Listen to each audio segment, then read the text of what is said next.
Hello বন্ধুরা, আপনারা কেমন আছেন? আশা করি খুব ভালো আছেন আর সুস্থ আছেন। আমিও খুব ভালো আছি। আজকে নতুন একটা রেসিপি নিয়ে আবারও চলে আসছি আপনাদের সামনে। আশা করি আপনাদের ভালো লাগবে।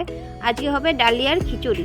ডালিয়ার খিচুড়ির রেসিপি আজকে শেয়ার করব আপনাদের সাথে, কিন্তু ডাল ছাড়া কীভাবে আমি রান্না করি খিচুড়ি সেটা আপনাদের সাথে একটু শেয়ার করব। তো আপনারা দেখে নিন। আপনারা চাইলে কিন্তু ডাল অ্যাড করতে পারেন খিচুড়ির সাথে, কিন্তু আমি ডাল ছাড়াই করেছি। ডাল ছাড়াও ভালো লাগে ডালিয়ার খিচুড়ি। তো এখানে দেখুন কাঁচা লঙ্কা, গাজর, আলু, ফুলকপি, টমেটো সব কিছু কেটে নিয়েছি আর ডালিয়াও নিয়ে নিয়েছি বাটিতে, আর এখানে ধনেপাতাও নিয়ে নিয়েছি। যাই হোক, কড়াই বসিয়ে দিয়েছি, তেল দিয়ে দিয়েছি, কড়াই গরম হয়ে গেছে, একটু সামান্য হলুদ দিয়ে দিয়েছি। এখন সবজিগুলো সব ধুয়ে নিয়েছিলাম, আলু, ফুলকপি, গাজর সব একসাথে ভেজে নেব। লাল করে সুন্দর করে ভেজে তুলে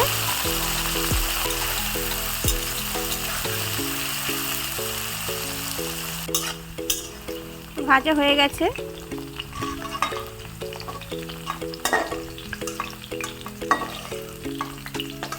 আমি কিন্তু কাঁচা লঙ্কাগুলো এর সাথে দিয়ে দিয়েছি, তাহলে খিচুড়িটা একটু ঝাল ঝাল হবে, ভালো লাগবে।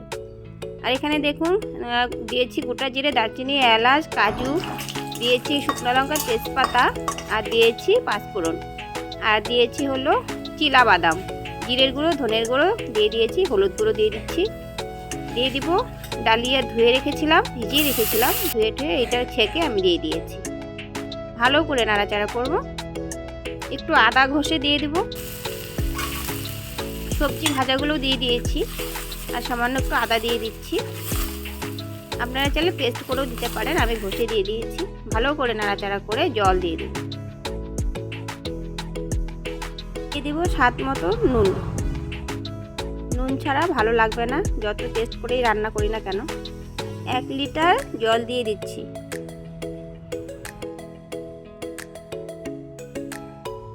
তো 1 লিটার জল দিয়েছি। 1 লিটার জলে কিন্তু হয়ে যাবে। আর দিয়ে দিয়েছি টমেটো কুচি। আর এখন আমি এটা প্রেসার কুকারে ঢেলে নিয়ে প্রেসার কুকারে ঢাকনা লাগিয়ে 4-5টা সিটি দিয়ে দিব। যেহেতু ডালিয়া 4-5টা সিটি লাগে, নাহলে সিদ্ধ হবে না।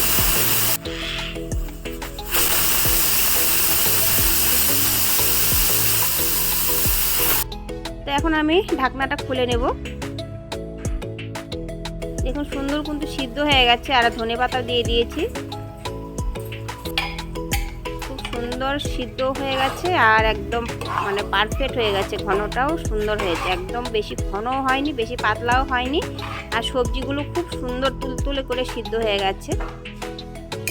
আর খিচুড়ি ঝাল লবণ সুন্দর কিন্তু হয়েছে মাপ মতো। দিয়ে দিচ্ছি লাস্টে ঘি দিয়ে দিলাম, একটু নাড়াচাড়া করে দিলাম। এখানে কিন্তু বেগুন ভাজা দিয়েছি, কেন খিচুড়ির সাথে বেগুন ভাজা না হলে ভালোই লাগে না, তার মধ্যে ঠান্ডার দিন।